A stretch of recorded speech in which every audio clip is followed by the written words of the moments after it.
Hello everyone.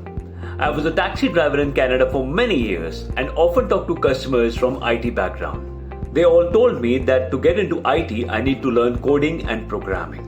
But I didn't know anything about coding or programming. Then one fine day a customer told me that he is an SAP Supply Chain Management Consultant. He has learned SAP S for HANA from Nextnow College with Solomon sir. I called Solomon sir and he explained the entire process to me. This training was very well organized.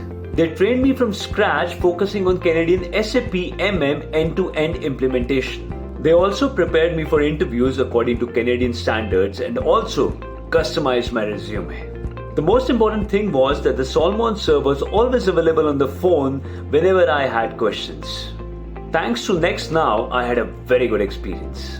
After completing the SAP MM course, I didn't succeed in my first interview. But in the second one, I got a job as an SAP MM consultant. Nextnow helped me in finding the job for me. I got this job 3-4 weeks after completing the course. Now I'm earning $102 per hour. In my class, there were 10 people. 8 out of them got SAP SCM consultant job. Nextnow changed my life and made my life smooth. Please share this video so that others' life can change like mine.